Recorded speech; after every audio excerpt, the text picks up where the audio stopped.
자, 앞서 예고해드린 대로 정경일 변호사님 나오셨습니다. 어서 오세요, 변호사님. 네, 안녕하세요. 네, TV의 종횡무진 어젯밤 그리고 오늘 아침 제가 계속 TV를 통해서 네. 변호사님을 잘 보고 있었습니다. 제 생각 많이 하시는 것 같아요. 꿈에도 꿈에도 아닙니까? 그렇습니다. 네, 감사합니다. 네. 정경일 변호사님을 기다리시는 많은 청취자분들이 계십니다. 네. 특히 나오시는 분들은 정말 하나하나 다 챙겨서 이렇게 문자를 보내시는데 특히 정경일 변호사님 시간에는 더 이렇게 문자를 궁금한 점들을 많이 챙겨서 보내주는 것 같습니다.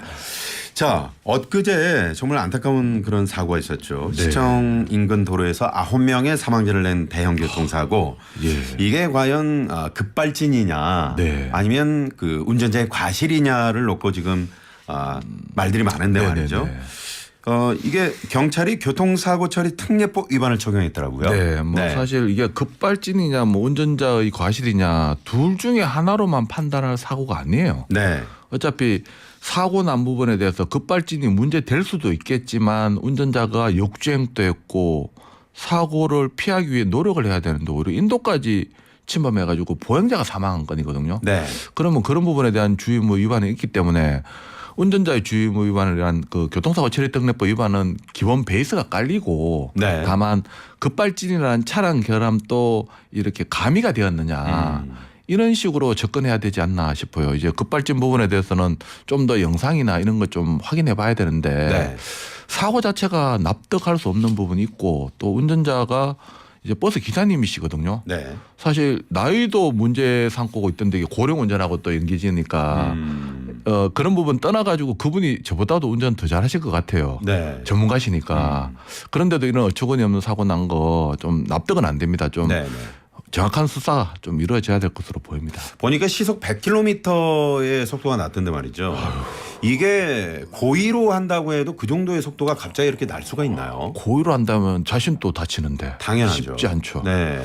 이 부분에 대해서는 어떤 차량 결함이든지 아니면 운전자가 의도치 않는 어떤 악셀을 브레이크로 착각해가지고 계속 밟았다든가 이렇게 역주행하게 된 것에 대해서 경황이 없어가지고 그런 행동을 했다든가라는 여러 가지 경우의 수가 있습니다. 사실 교통사고라는 것이 나는 거 보면 고의교통사고를 능가하는 과실교통사고도 많거든요. 그렇군요. 네, 터무니없는 사고도 많은데 이번 건은 어떤 건인지 일단 운전자가 주장하는 부분에 대해서도 억울함 없도록 면밀한 수사가 필요해 보입니다. 네네.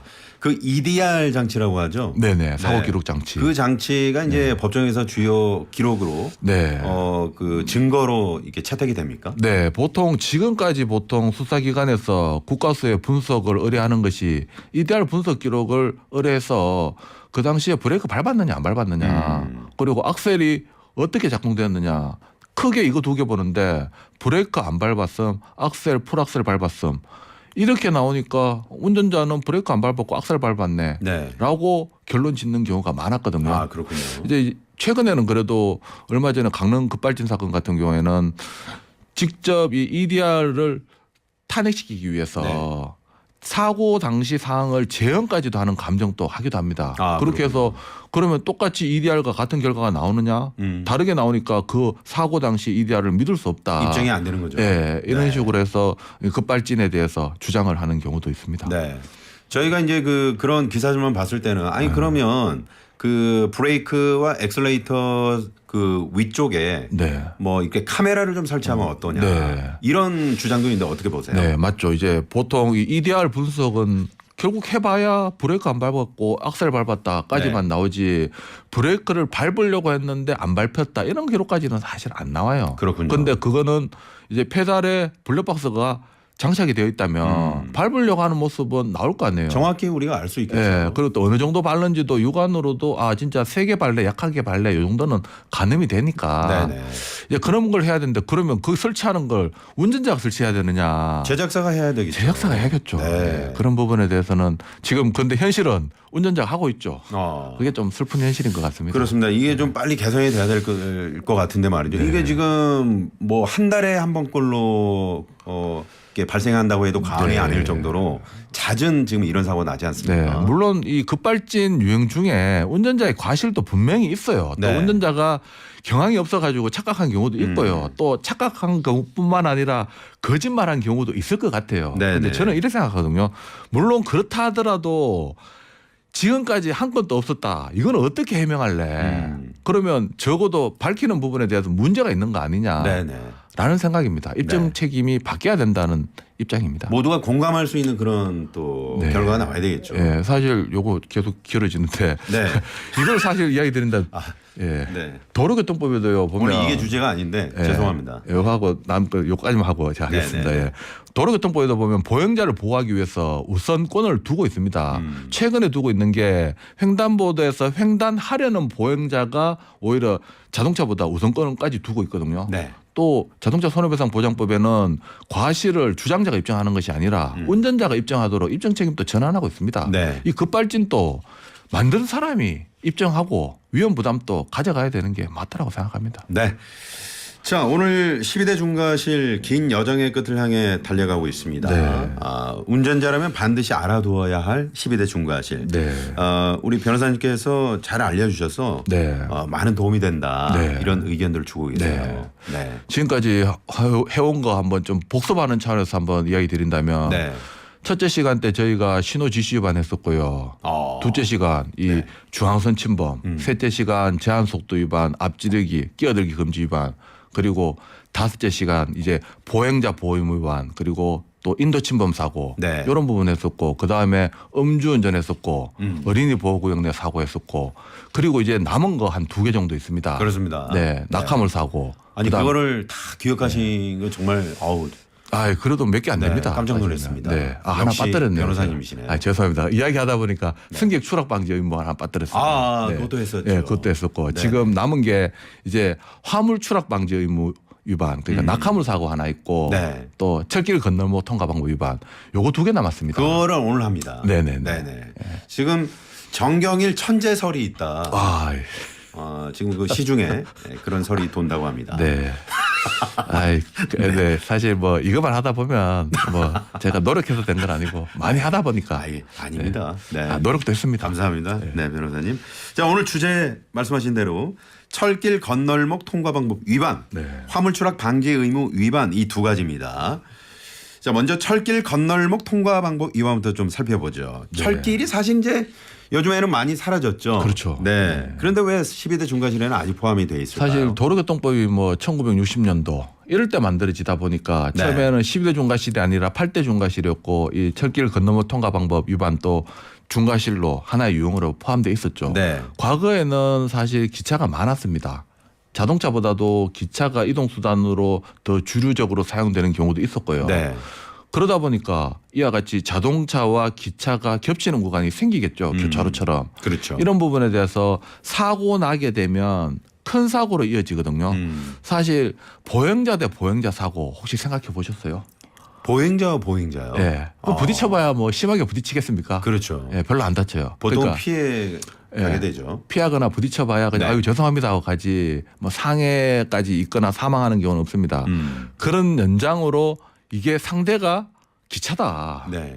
이러면 이제 본인이 뭐 철길 건너목 통과 방법을 위반하고 사망하겠죠. 그렇죠. 위험성이 큰 사고로 이어지는 거죠. 다른 어떤 교통사고보다 가장 위험하다라는 네. 부분도 있기 때문에 12대 중과실 중에 하나로 포함되어 있습니다. 네, 그렇군요.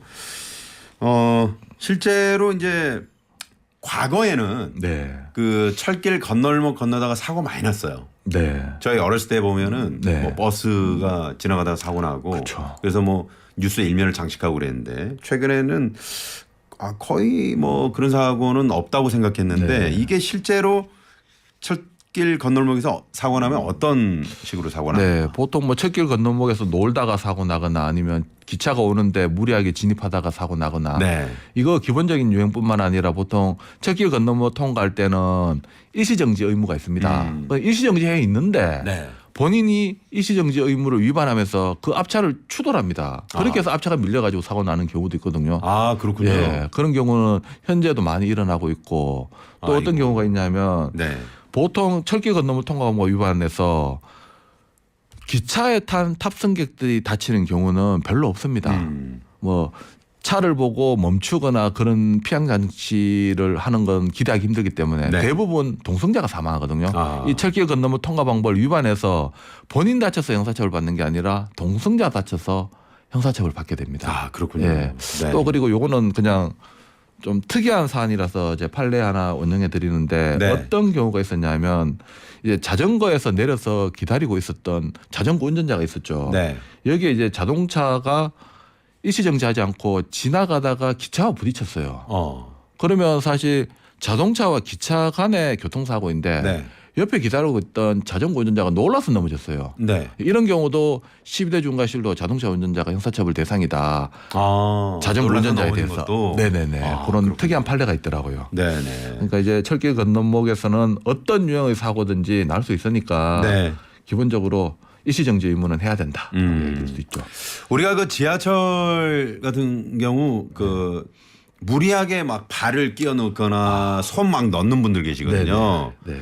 그 큰일 납니다. 네, 맞습니다. 근데 그게 이제 어찌 보면 좀 욕심이거든요. 네. 근데 건널목 사고도 마찬가지가 아닐까 그런 생각이 네. 들어요. 무리하게 진입을 했거나 네. 지금 좀 멈췄다 가야 되는데 지금 나 지나갈 수 있겠지 하고 진입하는 경우. 네. 그러다 사고 많이 나죠. 그렇죠. 뭐 우리 진행자님 이야기 주신 것처럼 그 지하철에서 뭐 손발 보통 엘리베이터 같은 경우에는 손발 넣으면 열려요. 네. 근데 지하철은 안 열리거든요. 지하철은 큰일 납니다. 네, 안 열립니다. 네. 이게 예전에 과거에는 지하철도 엘리베이터처럼 손발 넣으면 열려가지고 또 다른 사람이 타고 네. 또 더 거슬러 갔을 때는 푸시맨이라 해가지고 막 밀어주기도 하고 그랬는데 그렇죠. 요즘에는 그런 건 없고 질서 잘 지키고 있는데 이 철길 건너목도 마찬가지로 무리하게 통과하려다 사고 나고 진행자님 이야기하신 것처럼 네. 욕심이죠. 욕심이죠. 욕심이고, 네. 네. 보통 통과할 때는 일단 정지죠. 네. 기본적으로 정지해야 됩니다. 이게 그렇습니다. 도로교통부 24조에 정하고 있거든요. 일시 정지해야 된다. 그리고 네. 일시 정지만 해야 되는 게 아니라 안전한지 확인한 후에 통과해야 되고요. 근데 물론 예외가 있는데 신호등이 있다. 그러면 신호에 따라 가면 됩니다. 네. 신호가 있는데 일시 정지하면 더 좋고요. 안 하더라도 철길 건너면 통과방법 위반으로 형사처벌 받지는 않습니다. 네. 뭐 일시정지 안 하고 신호가 녹색이었다. 그러면 서행 운전하고 안전 확인하고 지나가시면 됩니다. 그런 경우에는. 과거에는 이제 수신호를 해주시는 분들도 계셨어요. 네네. 네. 예전에는 신호도 울리고 수신호도 있고 또 수신호가 없는 경우에 사고가 많이 일어나거든요. 그렇죠. 아니 수신호 하더라도 수신호자를 무시하고 무리하게 진입하다가 네. 그런 사고가 나는데 뭐 이런 사고 부분에 대해서는 보통 차량 정체될 때도 이런 철길 건너목 통과 방법 위반해서 사고 나는데 네. 결국은 순서 지키면 됩니다. 정체되는 그렇습니다. 부분에 있어서는. 이거 만약에 통과 위반에 걸리게 되면 네. 어떤 처벌을 받게 됩니까? 먼저 철길 건너목 통과 방법 위반하면 사고로 이어지지 않아도 그 통과 방법 위반 그 자체에 대해서 범칙금이 부과됩니다. 네. 승합차 7만 원, 승용차 6만 원, 네. 이륜 자동차, 오토바이 같은 경우에는 4만 원, 또 자전거 및 손수레 같은 경우에도 3만 원 부과되고요. 손수레도요? 네네. 벌점은 30점까지 부과되고 네네. 또 사고 난다. 그러면 지금 저희가 하는 교통사고 처리 특례법 12대 중과실에 해당되기 때문에 뭐 종합보험 가입, 형사합의와 상관없이 5년 이하의 금고형 또는 2천만 원의 벌금형 형사처벌까지 받게 됩니다. 네, 그렇습니다. 네. 일단 이제 큰 사고로 이어지니까 네. 이런 처벌 받는 거 그 전에 우리 네. 운전자분들께서 좀 잘 지켜주셔야 되겠죠. 네. 보행자도 위반하면 당연히 처벌을 받죠. 네, 사실 이 보행자 같은 경우에는 또 차의 주유음하고는 다릅니다. 네. 철길 건너목 통과 방법 위반에 대해서 처벌받는 게 아니라 철길 건너목에 신호가 있다. 이 부분에 대해서는 신호 위반 또 무단횡단했다. 그럼 네. 무단횡단에 대한 범칙금 2만 원, 3만 원 이와 같이 다른 규정으로 도로교통법 위반으로 범칙금 부과 대상이 됩니다. 그렇군요. 자, 이렇게 철길 건널목 통과 위반, 또 통과 방법 이런 것들을 좀 알아봤고요. 자, 이제 12대 중과실 마지막입니다. 네. 여기까지 왔네요. 네. 이거를 찐막이라 그래요? 찐막? 작가가 이렇게 찐막이라고 적어놨는데. 진짜 끝입니까 이제? 예? 이제 진짜 끝입니까? 계속 이제 이거 다른 거 해야죠. 네. 네, 다른 거 해야죠. 네. 네, 변호사님. 자, 화물 추락 방지 의무 위반 알아보겠습니다. 네. 이게 한마디로 낙하사고죠. 그렇죠. 낙하물 네. 사고라 그러죠. 네. 근데 이제 보면은 사진이나 영상 이런 블랙박스 우리가 이제 가끔 TV 화면에서 보면은 네. 아주 충격적인 영상들이 많거든요. 네. 사실 뭐 떨어뜨리는 사람도 고의로 그거 떨어뜨리지는 않을 거예요. 자기 네. 건데 그거를 실수로 자기도 떨어뜨리고 어떤 경제적 손실을 보는 건데 문제는 본인이 잘못해서 떨어뜨린 것은 본인이 감수하면 될 문제지만 네. 뒷사람한테는 민폐뿐만 아니라 이게 범죄가 되거든요. 그렇죠. 네, 사실 특히 고속도로. 고속도로 같은 경우에는 운전자들이 뭐 신호 생각 안 합니다. 교차로도 생각 안 하고요. 네. 횡단보도도 생각 안 하고 무조건 뭐 정체되는 거 정도로만 생각하기 때문에 장애물을 생각 안 하거든요. 네. 그러다가 뭐가 뚝뚝 떨어져 있다 이러면 피하기 어렵습니다. 피하다가 또 2차 사고 2차 사고 나거든요. 나죠. 속도가 빠르니까. 네, 네. 예. 이런 부분 때문에 사실 계속 사고가 일어났지만 가해자는 뭐 실수고 본인은 모르고 가버리고 하니까 네. 피해자만 억울하게 남아 있으니까 이런 억울함 때문에 이 마지막 또 교통사고 처리특례법 11회 중과실 중에 막내로 네. 이게 2017년 12월부터 이 부분에 대해서 낙하물 사고 들어와서 지금 중과실로 형사처벌 대상으로 하고 있습니다. 그렇습니다. 네. 그 이 방송 이제 들으시는 우리 화물차 기사님들도 많이 계실 텐데 네. 그 적재물 관리라 그러죠. 뒤에 네. 이제 화물 이런 거를 아주 그 제가 봤을 때도 약간 법정 기준 초과될 것 같은 높이인데 네. 무리하게 막 이렇게 쌓아가지고 가신 분들도 그건 뒤뚱뒤뚱 하는 그렇죠. 경우도 있고. 예전에는 그게 뭐 일단 실을 수 있을 만큼 씻자 이런 생각을 많이 가지시고 네. 그렇게 했는데 그런 부분에 대해서는 도로교통법 위반에 해당됩니다. 그렇습니다. 뭐 떨어뜨리는 것뿐만 아니라 여기에 대해서 적재 용량, 중량, 길이 이런 부분을 위반하면 네. 그 부분에 대해서도 도로교통법 위반에 해당되고 범칙금, 과태료 부과 대상입니다. 그렇죠. 아무튼 저 큰 화물차에서 뭐 흙을 싣고 간다, 모래 싣고 간다 그러다가 이제 뒷차에 막 떨어질 것 같은 그런 네. 네, 위험한 차량은 저부터도 이제 좀 거리를 두거든요. 네. 네. 변호사님은 어떻습니까? 저도 거리를 두죠. 이제 보통 네. 비유를 좀 드리는 게 네. 이제 영화관에 가서 다른 자리 있으면 좀 덩치 크신 분 옆에는 안 앉잖아요. 아, 네, 그렇게 생각하시면 그냥 이해가 팍 오는데. 네. 네네. 이제 자리가 없으면 뭐 어쩔 수 없이 앉겠지만 그래도 가급적이면 조심을 하죠. 아. 네, 그런 식으로 해야 되는 것이고 변호사님 뒷자리는 항상 비어 있죠. 제 뒷자리요?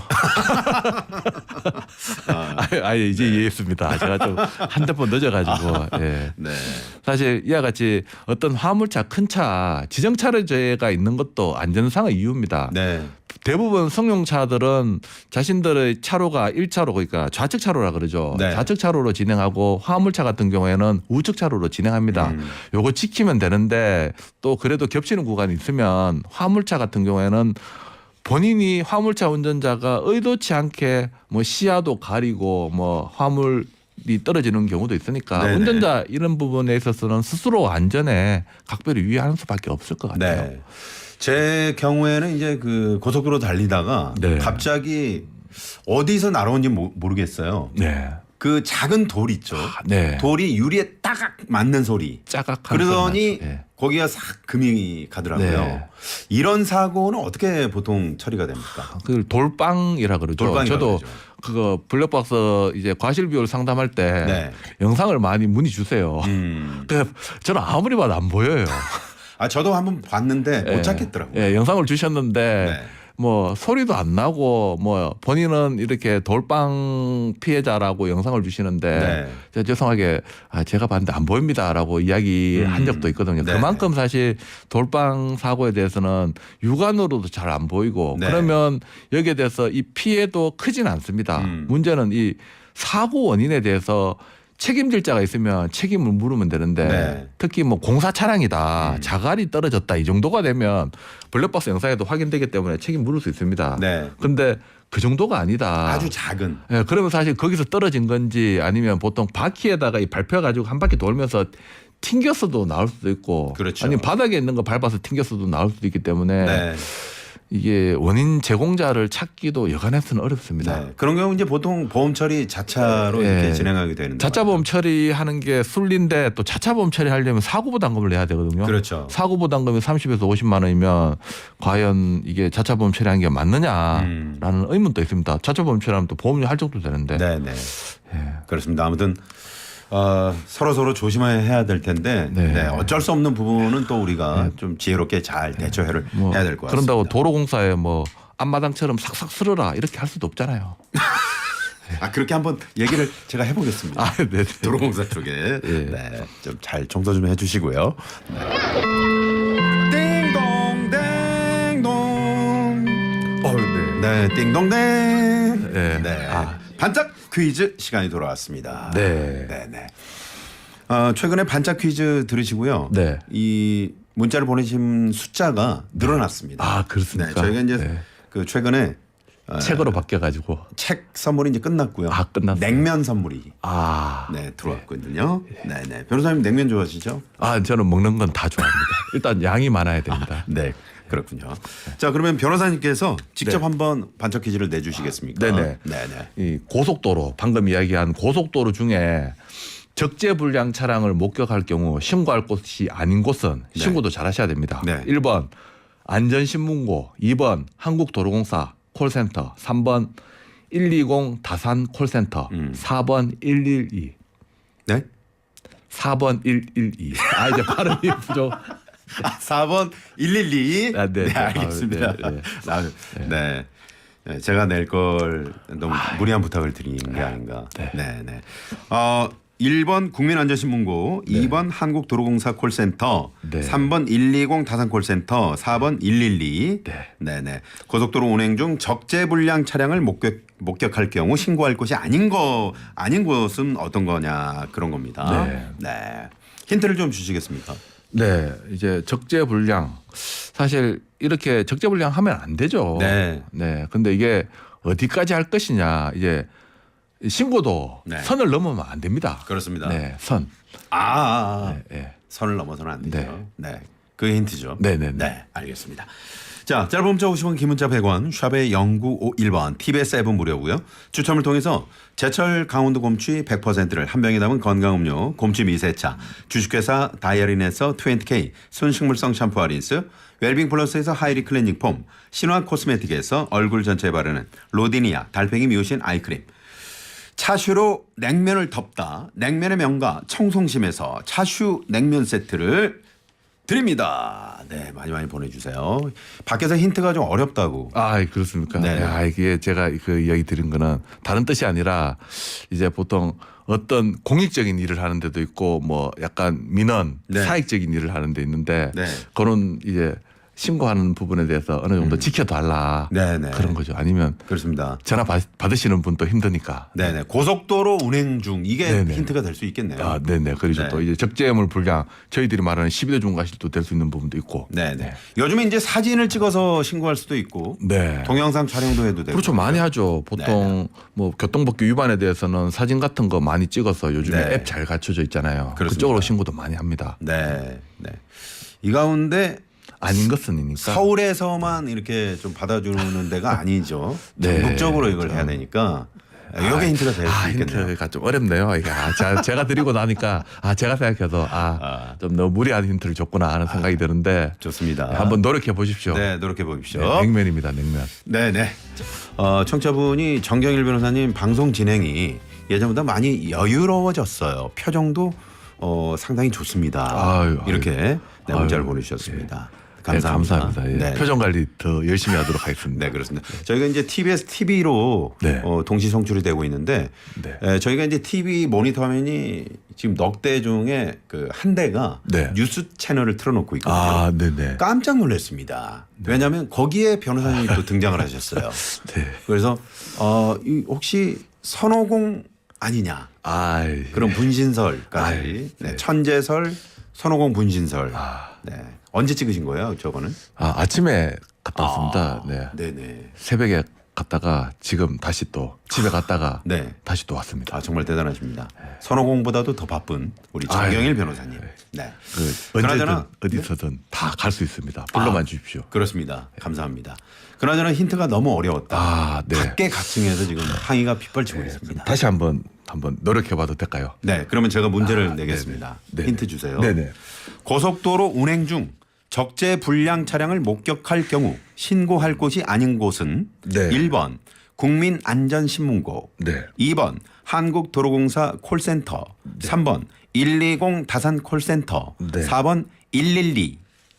네. 먼저 하나하나가 어떤 역할을 하는지 그걸 설명을 드릴게요. 네. 지금 1번 같은 경우 국민안전신문고, 네. 보통 운전자들이 교통법규 위반하는 차량들 블랙박스나 이렇게 촬영해가지고 네네네. 신고해서 범칙금 과태료를 위반자에게 부과시킬 수 있는 그런 기구라고 생각하시면 되거든요. 아, 그렇군요. 그리고 2번 한국도로공사 콜센터, 이런 고속도로에서 어떤 문제가 발생되었다면 이 콜센터에 전화하면 네네. 문제 대부분 해결할 수 있습니다. 그런데 이분들이 이제 그 왱왱 하고 출동을 오죠. 하시죠. 네, 보통 네네. 교통사고 나면 그분들이 먼저 와요. 그렇죠. 경찰관들보다도. 네네네. 예.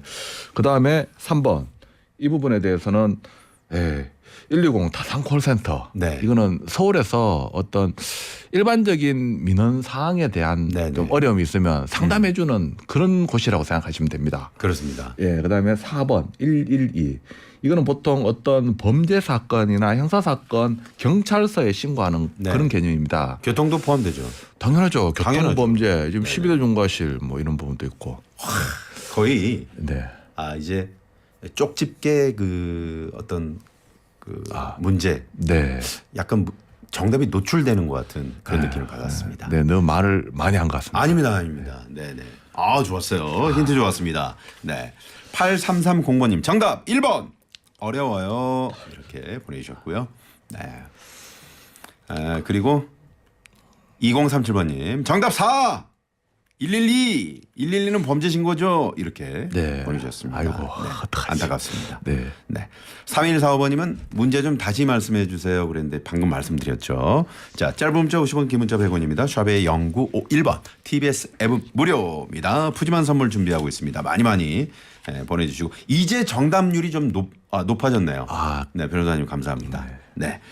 자, 오늘 12대 중과실 교통사고 대처법 마지막 시간입니다. 화물 추락 방지 의무 위반에 대한 궁금증. 자, 계속 이어갈 텐데요. 가끔 그 승용차 트렁크가 다치지 않을 정도로 짐을 가득 싣고 달리는 경우가 있잖아요. 이런 경우는 어떻습니까? 네, 보통 이게 화물 추락 방지 의무 위반, 그래서 뭐 트럭이나 화물차에서 떨어지는 거 이것만 생각하시는데 네. 승용차도 당연히 포함됩니다. 네. 이 부분에 대해서는 도로교통법 39조 4항 위반에 해당되고요. 또 구체적으로 이야기 드리면 도로교통법 39조 1항은 운행상의 안전기준 정하고 있습니다. 네. 길이 같은 경우에는 자동차 길이의 110%, 또 중량 같은 경우에도 110% 넘어서는 안 되고요. 네. 너비는 자동차 백미러로 뒤쪽 확인할 수 있어야 되고 이런 거 위반하면 당연히 범칙금 과태료 네. 부과 대상이 됩니다. 그렇군요. 110%로 이렇게 딱 정하고 있네요. 네네네. 네. 예를 들어서 차체 길이가 5m다. 네. 그러면 5m 넘어서는 10%니까 네. 5.5m까지는 가능하다. 그렇군요. 네. 겨울에 이제 그 스키장 가는 차들 보면 이제 그 캐리어에 스키를 싣고 가잖아요. 네. 이런 경우에 이제 만약에 고정을 잘했는데 갑자기 뭐 바닥에 떨어지는 경우도 있는데 네. 이거는 적재 불량에 의한 중과실 사고입니까? 어떻게 봐야 됩니까? 하여튼 도로교통법은 이렇게 돼 있어요. 39조 4항 보면 모든 차의 운전자는 화물이 떨어지지 않도록 묶거나 덮개를 씌우거나 하는 등 확실하게 고정될 수 있도록 필요한 조치를 해야 된다라고 하고 있거든요. 네. 묶었다. 그러면 할 거 다 한 거 아니냐. 문제는 그게 아니라 결과론적으로 떨어졌다는 말은 확실하게 고정 안 한 거거든요. 그렇죠. 마찬가지로 스키 어떤 고가 물품이라 할 수 있겠지만 떨어뜨린 부분에 대해서 화물에 해당되고 이제 낙하물 사고로 12대 중과실로 사고 나면 형사처벌 대상이 됩니다. 네, 그렇습니다. 잘 그 뭐 단단히 그 네. 묶는 건지 고정을 해야 되는 건지 네. 그렇게 좀 안 해주셔야 될 것 떨어지도록 같고요. 해야죠.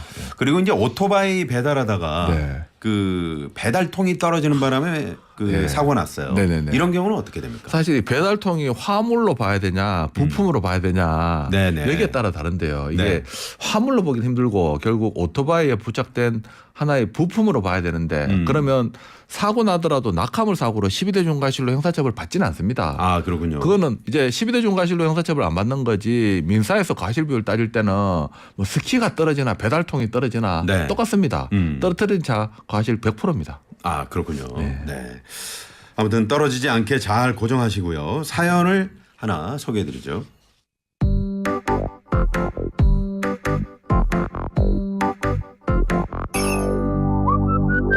저는 화물차 운전자입니다. 제가 화물차 적재함에서 작업하던 피해자를 보지 못하고 차를 출발시키는 바람에 피해자가 추락해 상해를 입었는데요. 이런 경우에 교통사고 처리 특례법상 추락 방지 의무 위반에 해당하는지 궁금합니다. 네. 아, 큰일 나. 네. 얼마나 다치셨는지 모르겠는데 정말 위험하죠. 네, 보통 화물칸에 뭐 작업하다가 이런 사고도 일어나고 아니면 화물칸에 타고 가다가 네. 사고도 일어나고 예전에 농촌에 가면 경운기에 많이 타죠. 그렇죠. 네. 할아버지는 경운기 일하시는 운전할 분들 때 뒤에 다 타시고 네. 출발하시죠. 이제 뭐 화물칸에 이렇게 승객을 태워서도 안 되고 네. 그 떨어뜨린 부분에 대해서는 일단 사람은 화물이 아닙니다. 네. 그렇기 때문에 떨어뜨렸다 하더라도 이게 다른 사고가 나더라도 낙하물 사고로 중과실로 형사처벌 안 받지만 네. 떨어뜨린 그 자체가 교통사고 처리특례법 위반해야 된답니다. 사람이 다치니까. 네네. 그리고 또 뭐 낙하물 사고보다도 사람이니까 더 조심해야 되죠. 뭐 12대 중과실에 해당되지는 않지만 비난 가능성이 더 크고 오히려 더 무거운 처벌도 받을 수 있다. 네. 예. 그렇군요. 운전자가 이제 반려견을 네. 저는 이제 이런 걸 자주 봤어요. 네. 그러니까 조수석이나 뒷좌석에 뭐 태우는 거는 네. 이해가 될 수 있는데 네. 그 운전석에 뭐 무릎 그 위에 맞죠. 많이 그러죠. 예, 그런 경우는 어떻게 됩니까? 뭐 그런 경우도 있고 하다보면 뒷좌석에 그러다가 이제 반려견이 뭐 뛰쳐나가는 네. 영상을 본 적도 있는데 네. 예전에 한번 봤는데 네. 반려견이 보통 뒷좌석에서 이렇게 창문이 열려가지고 사람처럼 이렇게 바람을 씌우는 경우 많아요. 네. 또 이렇게 차가 움직이면 이렇게 막 머리를 흩날끼리면서 가는 경우도 있는데 그래서 좀 더 봤는데 그 옆에 운전하시던 분이 승객인 것 같더라고요. 네. 강아지하고 막 이렇게 하더라고요. 그러니까 이제 오라는 건 줄 알고 강아지가 뛰쳐가더라고요. 아이고. 예. 네. 그 다행히 사고는 안 났던데 어. 이제 강아지 같은 경우에는 사람 아닙니다. 그렇죠. 법적으로 따지면 아직까지는 동물인데 물건으로 취급되거든요. 화물이에요. 아 그래요. 뭐 어떤 강아지 같은 경우에는 카시트, 강아지 카시트에 이렇게 목줄까지 해가지고 이렇게 화물 고정하듯이 네. 뭐 고정이란 말은 그렇지만 떨어지지 않도록 네. 잘 태워야 되는데 그렇게 못해서 차에서 떨어졌다. 그러면 낙하물 사고에 준해서 사고로 이어졌다. 그러면 진짜 아끼던 강아지 다친 거에 대해서 마음 찢어지고 네. 또 상대방 다친 거에 대해서 형사처벌까지 받아야 되고 비극이죠. 아, 네, 강아지 같은 경우에도 낙하물 사고 형사처벌 대상이 된다라고 네. 얘기드리겠습니다. 그 반려견을 사랑하는 마음이야 네. 정말 잘 알고 있습니다만 네. 운전하실 때 그 운전석에 같이 그렇게 큰일 납니다 그것은. 네. 그 마치 사고 나면은 그 강아지가 에어백 역할을 한다고 제가 들었어요. 네. 큰일 납니다. 그렇죠. 네, 있어서는 안 될 일이죠. 네. 5213번님이요. 택시의 트렁크에 네. 그 휠체어를 싣게 되잖아요. 그렇죠. 이런 경우에 있죠. 만약에 낙 떨어졌다. 네. 이거 12대 중과실입니다. 그러니까 이제 떨어졌다라고 이야기하시는 거 보니까 이게 트렁크 안 닫혀 가지고 떨어진 것 같아요. 네네. 과속 방지 들어간다 덜컥덜컥 하다가 이제 그런 부분에 대해서도 본인이 실을 수 있으면 제대로 실어야 되는 것이지 제대로 못 실어 가지고 뭐 승객의 요구에 의해서 실었다 하더라도 실은 사람은 결국 운전자예요. 네네. 책임지는 것도 운전자고 그거 뭐죠 그게 휠체어 주인이 책임지는 것도 아니고 운전자가 낙하물 사고로 오히려 선한 의도를 했다 하더라도 형사처벌 받습니다. 보통 그렇군요. 택시 기사님들 그런 부분 때문에 네. 트렁크 좁아가지고 어떤 경우에는 캐리어 같은 거 가지고 오신 분들도 이렇게 탑승을 이렇게 정중하게 거절하시는 분도 계시더라고요. 그 거절할 수 있나요? 이제 왜냐하면 이제 못 실으니까 또 트렁크에 뭐 이제 가스 같은 경우에는 네. 공간이 상당히 좁아가지고 예전에 제가 그렇게 거절당한 적도 있습니다. 네. 아무튼 그 특히나 이제 휠체어 이용하신 분들은 이제 장애인 장애인 분들이 많이 계시잖아요. 네. 그런 분들을 우선적으로 좀 배려할 수 있는. 그래서 그 뒤 트렁크도 조금 여유 있게 네. 그렇게 택시 운전하시는 분들은 좀 신경을 써 주셨으면 네. 하는 그런 맞아요. 마음을 전합니다. 네. 어떤 분들은 이제 본인 장비가 많아가지고 네. 다른 걸 못 싣는 경우도 있더라고요. 네. 택시 기사님이 네네. 많은 걸 가지고 다니시더라고요. 자, 지금 전화 한 통이 조금 있다가 0773번님이 90년대 초반에 그 시골에서 오르막길이었는데 그 꼬막 있죠, 꼬막 먹는 꼬막이요. 예. 꼬막 자루를 가득 실은 화물차가 네. 한 자루를 떨어뜨리고 갔어요. 네. 그래서 그 꼬막 한 자루를 이웃 사촌들과 잘 나눠 먹었던 기억이 납니다. 새록새록합니다. 네. 이런 경우 어떻게 봅니까? 12대 중과실. 사고 안 나면 괜찮은 거 아니에요? 사고 안 나면 괜찮은데 문제는 이제 그런 부분을 좀 제가 뭐 정 떨어진다 그럴 수 있겠는데 법률적인 걸 이야기 드리겠습니다. 그렇습니다. 뭐 도로에서 떨어진 거니까 옳다구냐고 가져가시면 사실 안 돼요. 그거 어떻게 됩니까? 그게 사실 떨어뜨린 거에 대해서는 점유 이탈물입니다. 이제 소유자는 거기에 대해서 떨어뜨린지도 모르고 본인이 이 관리 감독도 못 하고 있지만 도로관리청이 따로 점유하고 있기 때문에 쉽게 말해서 이제 버스에 물건 두고 내린 거나 마찬가지거든요. 그렇군요. 그래서 주인을 찾아줘야 되는 것이고 물론 그 주인 찾는 거 불가능하겠죠. 이제 그런 부분 감안해 가지고 그거 가지고 뭘 하지는 않을 것 같은데 그래도 법률적인 거는 이야기 드립니다. 그렇습니다. 이 부분은 제가 보니까 이제 꼬막이 금방 상하잖아요. 그렇죠. 그래서 빨리 드신 것 같습니다. 예, 맞습니다. 하지만 그런 또 법적인 문제가 있다는 거. 네. 자, 달리는 자동차 9629번님이 의견을 주셨는데 달리는 자동차 썬루프 있잖아요. 네네. 그 위에 아이들 머리가 나온 채 달리는 차도 있어요. 이게 큰일 나죠. 네, 안 되죠. 요즘 차들은 썬루프가 아예 조금만 열리게 제작하는 차들도 있더라고요. 이제 그렇게 하다가 떨어져서 사고 나면 그게 저희들이 한 화물 추락 방지 의무 위반이 아니라 12대 중과실에 했던 거 승객 추락 방지 의무 위반에 해당되죠. 그렇죠. 보통 뭐 문 열고 지나가다가 승객이 떨어지는 것뿐만 아니라 선루프도 마찬가지입니다. 형사처벌 대상이 될 수도 있습니다. 그렇습니다. 낙하물 사고에 대한 운전자 처벌은 지금 어떻게 규정이 되어 있습니까? 이 낙하물 사고에 대한 운전자 처벌은 저희들이 지금 하고 있는 12대 중과실인 형사처벌 대상인 거죠. 이 예전에는 사실 보험 처리로 끝났었어요. 그런 부분 때문에 계속 이 가해자는 사고 난지도 모르고 가버리고 피해자만 남아있고 억울한 부분이 있으니까 마지막으로 12대 중과실로 편입돼서 형사처벌 대상으로 만들어졌습니다. 따라서 뭐 떨어뜨리고 갔으면 나도 손해본 거니까 이 부분에 대해서는 뭐 보험 처리가 끝나는 거 아니냐. 절대로 그렇게 생각하셔서는 안 됩니다. 자, 전화 연결이 한 통 지금 돼 있어서요. 변호사님. 헤드폰 써주시고요. 자, 전화 받아보겠습니다. 여보세요? 네, 안녕하세요. 네, 반갑습니다. 어디 사시는 누구신지요? 양천구에 살고 있는 이원석이라고 합니다. 양천구의 이 선생님, 우리 정경열 변호사님, 인사 나누시죠. 안녕하세요. 네. 자, 어떤 사연이신지요? 라디오 듣다가요. 3일 전에 음주 뺑소니 차량을 잡아가지고 경찰에 인계를 했었는데. 우리 이 선생님이요? 네네네네. 네. 1월날 저녁에 한 9시 반경에요. 동네였는데 편도 1차선 도로거든요. 말 그대로 30km 도로 그냥 동네에 있는 도로 있잖아요. 이면도로. 전 집 방향으로 가고 있는데 반대편 차선에서 갑자기 너무 빠른 차가 오더라고요.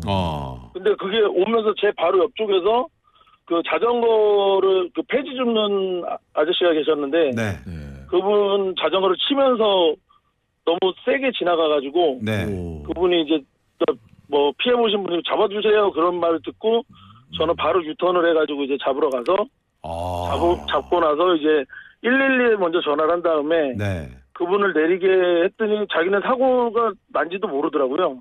그래요. 그러니까 어느 정도 아주 만취 상태였던 모양이죠? 그런 것 같아요. 말하는 게 자기는 그냥 완전히 저도 뭐 술을 먹어봤지만 뭐 술 먹은 사람들이 하는 말투 있잖아요. 막 이렇게 말하는 거. 나 누구야? 안 먹었어? 뭐 이렇게.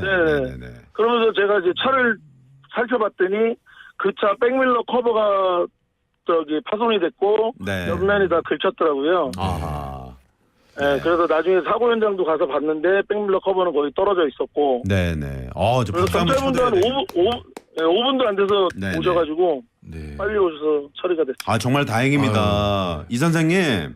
네네. 저희가 오늘 이제 상담 전화가 아닌 걸 알면서도 이렇게 문자 사연을 보고 너무 좋아서 사연이 좋아서 이렇게 선생님 전화에 모셨습니다.